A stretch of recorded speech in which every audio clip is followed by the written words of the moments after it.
Olá pessoal, estamos aqui de volta.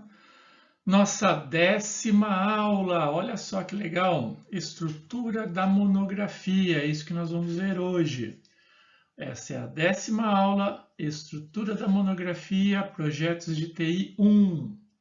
Vamos lá? Eu vou minimizar aqui o meu vídeo para ficar com um espaço um pouco melhor na tela para que a gente consiga discutir e mostrar os elementos com uma maior amplitude, ok? Vamos lá? Só para a gente fazer uma revisão rápida do que nós já vimos, né? Já passamos por toda a estrutura, né, da introdução, que compõe-se então da contextualização, problema de pesquisa, hipótese, justificativa, objetivos, metodologia e cronograma, né? Essa é a introdução. Em seguida, nós temos o desenvolvimento, o referencial teórico, né? Então, esses são elementos textuais que nós já passamos. Hoje nós vamos ver então a estrutura como um todo da monografia. Na próxima aula nas próximas 2 aulas, a gente vai falar um pouquinho sobre referências da ABNT. E por fim, né, vocês vão fazer a entrega da monografia de vocês, e aí na 17ª aula nós vamos trabalhar a apresentação, as regras de apresentação, como que vocês vão fazer o trabalho de apresentação da monografia, ok? Então vamos lá para a estrutura da monografia. Segundo a norma, a própria ABNT, todo trabalho acadêmico deve ter uma estrutura. Quem rege isso é a norma técnica brasileira 14.274 de 2011. Ela define que todo trabalho acadêmico deve ter uma parte externa e uma parte interna.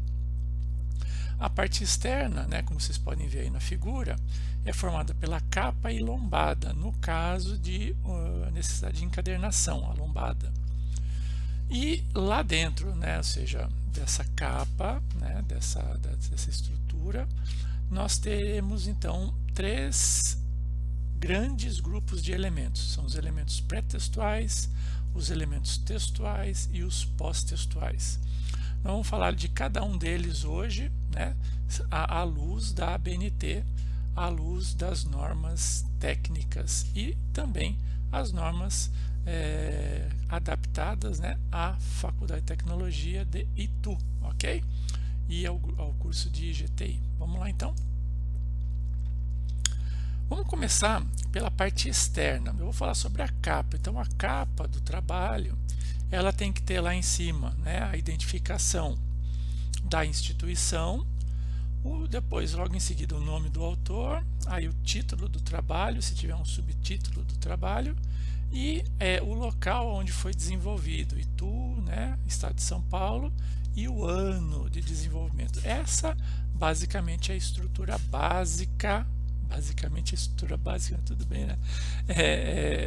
A estrutura básica de uma capa de um trabalho científico, ok? Lembrando que a responsabilidade do projeto gráfico é do autor, ok? E não da instituição. Agora, falando sobre os elementos que estão internos, né? Nós estamos, como a gente já falou, os elementos pré-textuais, textuais e pós-textuais. Vamos trabalhar cada um deles agora, beleza? Vamos começar então, apenas uma definição geral, né? Lembrando que para um trabalho científico, né, tanto margem esquerda e a margem superior tem que ter em torno de 3 centímetros, e a margem direita e a margem inferior tem que ter 2 centímetros. Isso para toda a parte interna de apresentação do trabalho, ok? Então vamos começar lá com a folha de rosto, os elementos pré-textuais, folha de rosto. A folha de rosto, então, ela é muito parecida com a capa, com o acréscimo desse texto aqui, identificando o que se trata essa monografia, né? E quem é o orientador, e se tivermos aí um co-orientador também deve ser identificado, ok?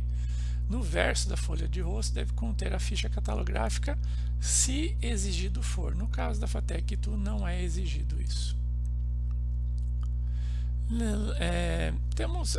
Pulamos ali errata, que hoje em dia não se usa mais, né? Isso existia muito quando nós tínhamos o trabalho sendo datilografado, e aí você fazia uma errata para não mudar o texto original, né? Hoje em dia, com o advento do computador, edição digital, isso não existe mais, né? A gente quase não consegue ver isso mais. Nem tem razão de ter isso hoje, né? Você já faz a alteração no modo digital lá. O próximo elemento é a folha de aprovação. A folha de aprovação é um elemento obrigatório e deve conter essencialmente o título do trabalho, o nome do aluno, o nome dos alunos, né? Que dia que foi aprovado, ou seja, você apresentou e foi aprovado naquele determinado dia, quem foi a sua banca examinadora. Geralmente uma banca examinadora é formada por 2, 3 professores, né? No caso de monografia, e ali você tem que identificar, ok? Geralmente essa folha de rosto ela é construída, finalizada após você faz um esboço inicial, né? Lógico, contendo o seu nome, a data que vai ser a apresentação, né? Que vai ser consequentemente aprovado ou não, né? O seu trabalho, e o nome do seu orientador. Os demais você deixa em branco e depois da apresentação você preenche. O próximo seria um item opcional, que é a dedicatória. A dedicatória é caso você queira dedicar o seu trabalho a alguém, a alguma pessoa, a Deus e assim por diante, né? Os agradecimentos também é uma parte opcional, então você coloca lá os agradecimentos de uma forma geral, é bem aberto e é opcional também. Epígrafe, né? Se você quisesse fazer uma citação de um texto que você acha interessante, as epígrafes também podem ser utilizadas nas folhas de abertura das seções primárias, ou seja, na folha de cada capítulo, inicial de cada capítulo, você também pode utilizar uma citação, ok? Muito bem, vamos para o próximo item. Agora é um item obrigatório, que é o resumo na língua vernácula, ou seja, em português no caso aqui. Então, geralmente a gente tem que resumir basicamente o nosso trabalho, o que se trata. Deve-se usar o verbo na voz ativa e na terceira pessoa do singular, geralmente quando nós construímos um resumo, ok? Não deve ultrapassar 500 palavras, recomenda-se o uso de parágrafo único, ok? E as palavras-chave, né, são as palavras mais representativas ao longo do seu trabalho, aquilo que vai realmente distinguir o seu trabalho de outros trabalhos. Okay? Segundo a norma técnica, né, para trabalhos acadêmicos e relatórios técnicos, a gente tem resumos de 150 a 500 palavras. Quando você vai desenvolver um artigo, né, de periódico, geralmente ele está entre 100 e 250 palavras de resumo, e basicamente, se você vai fazer indicações breves, de 50 a 100, ok? Então, no nosso caso aqui, são trabalhos acadêmicos, é de 150 a 500, então não pode ter menos de 150 palavras também no seu resumo, ok? O próximo item, também obrigatório, aí é o resumo na língua estrangeira, e a língua estrangeira que efetivamente nós trabalhamos é o inglês, né? Então, vem lá o abstract, é a mesma coisa, né? Que vocês seguem as mesmas regras do resumo, tá? Deve ter as mesmas características do resumo na língua vernácula.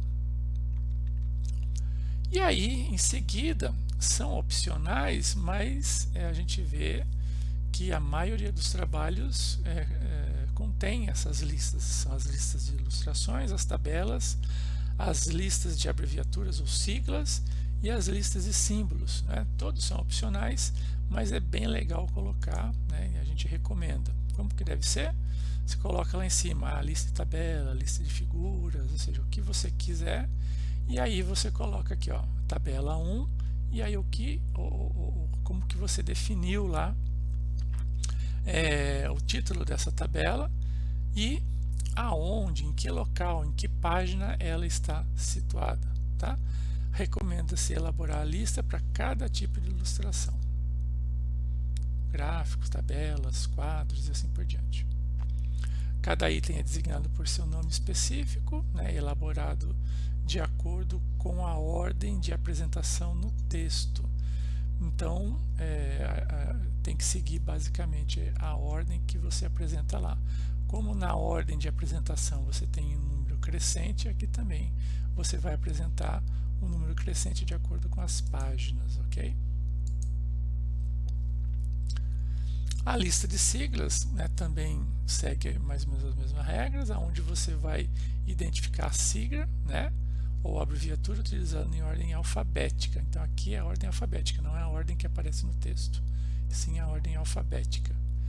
E basicamente a expressão correspondente por extenso, né, a essa sigla aí. O próximo item é o sumário, que é um item obrigatório, né? O sumário, basicamente, você vai enumerar as divisões do trabalho na mesma ordem e grafia em que aparece no documento. São os elementos pré-textuais, não devem constar no sumário. Então toda essa parte de listas, né, o resumo, etc., não deve constar. Então é do sumário para frente, ou seja, tudo que tem depois do sumário, ok? A paginação vai seguir o número da página ou o número das páginas inicial e final. Então é você que vai decidir junto com o seu orientador como que vocês vão fazer. Geralmente a gente utiliza a primeira página ou página inicial. O alinhamento se dá à esquerda, né, dos números. Os indicativos também das seções subsequentes à primeira são separados das anteriores por um ponto, né? Então não é traço, não é espaço, não é nada disso, é ponto. Existe também um indicativo de seção, é separado do seu título por um espaço. Não se utiliza sinal algum após o indicativo de seção, né? Nenhum traço, 2 pontos, nada disso. A gente recomenda, né, também uma subordinação aí para identificar o que é mais e menos, né? No sentido de os títulos são em ordem, são em caixa são grafados em caixa alta, os subtítulos são grafados em negrito, e depois, caso tenha ainda mais algum subitem, vamos lá assim, a gente grafa em itálico. Então a ordem é essa: caixa alta, negrito e itálico, ok? Mais do que 3 níveis é exagero e eu não recomendo. Eu acho que a norma não recomendo, não só eu, mas a norma não recomenda, tá? De forma idêntica ao sumário e no texto. Muito bem. Com isso nós fechamos os elementos pré-textuais. Vamos agora para os elementos textuais. Então, nos elementos textuais nós temos lá a introdução, e aí a introdução vai conter todos aqueles elementos que nós trabalhamos, né, ao longo das aulas, que vai ter a contextualização, depois o problema de pesquisa, as hipóteses, né, os objetivos, a justificativa, né, e assim por diante. Todos esses elementos devem ser grafados em um texto, assim, então, em um texto contínuo, né? Você não pode, não é indicado para você colocar uma seção, esse daqui é o problema de pesquisa. Não tem que ter subtítulo nenhum.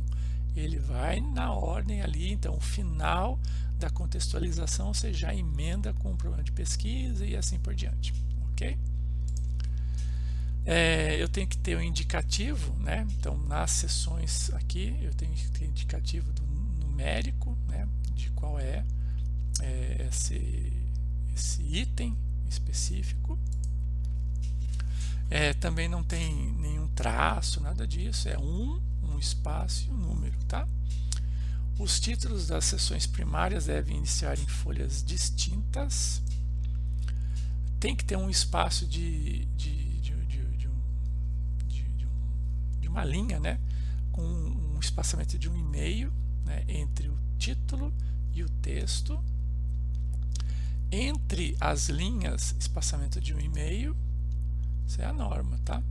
Todas as folhas, a partir da folha de rosto, são contadas sequencialmente, mas só há numeração a partir da primeira folha da parte textual. Então lá, o primeiro parte do texto é a introdução, então é só a partir dessa parte aqui que nós começamos a numeração. E a numeração ela é colocada no canto superior direito a 2 centímetros de cada uma das margens, ok?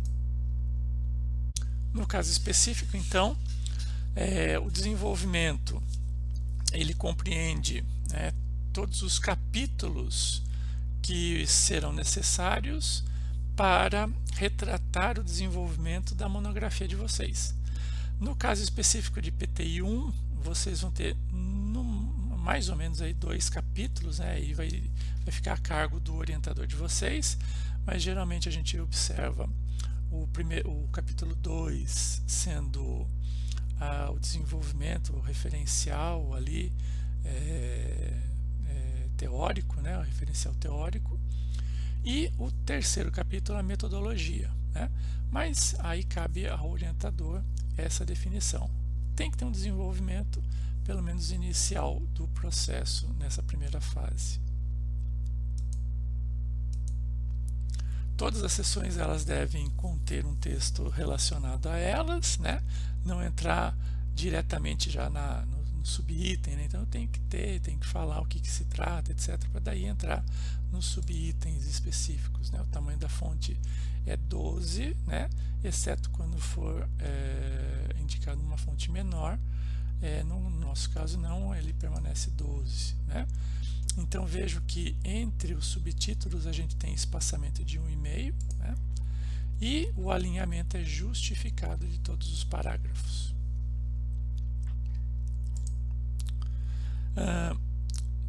Quando no texto, né, surgir a necessidade de colocar uma sigla, a primeira vez que a sigla surgir é que você faz o detalhamento dela, a definição dela. A partir da segunda você só usa a sigla, ok?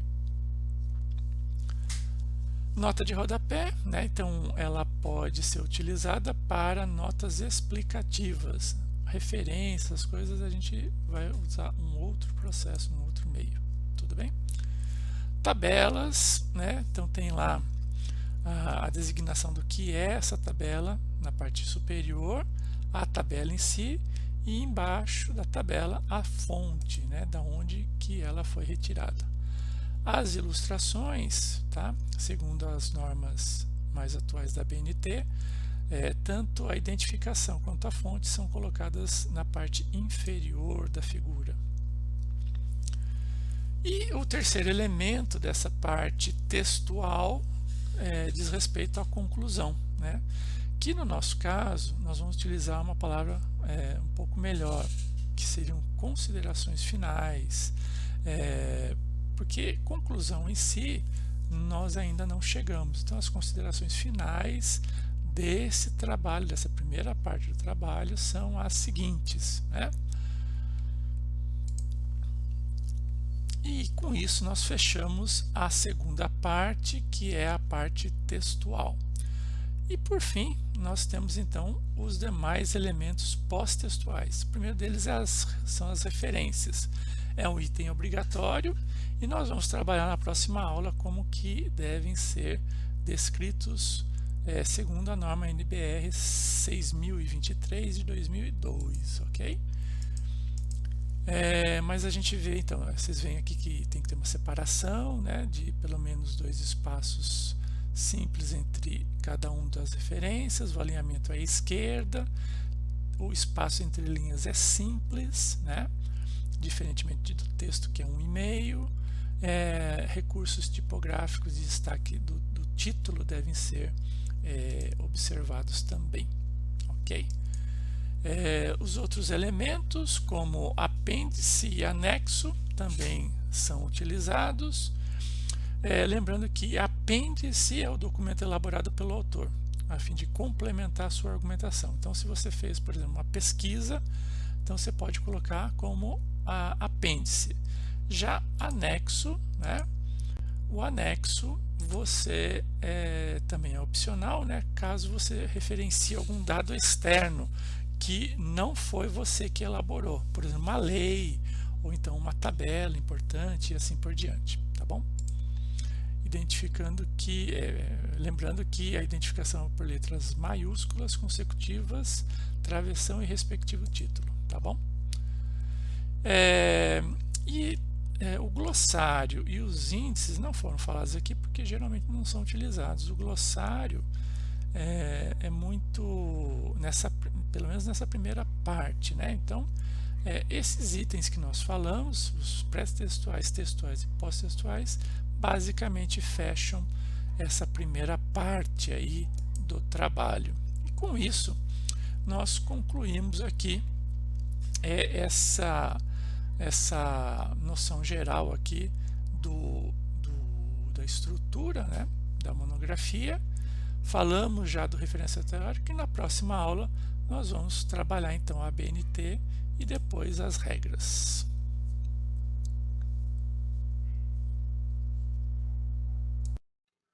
Muito bem, pessoal, a aula de hoje foi sobre a estrutura da monografia, é a nossa 10ª aula, e nos vemos na próxima semana falando agora sobre a ABNT. Nós vimos então nessa aula alguma coisa a respeito de ABNT no que diz respeito à estrutura.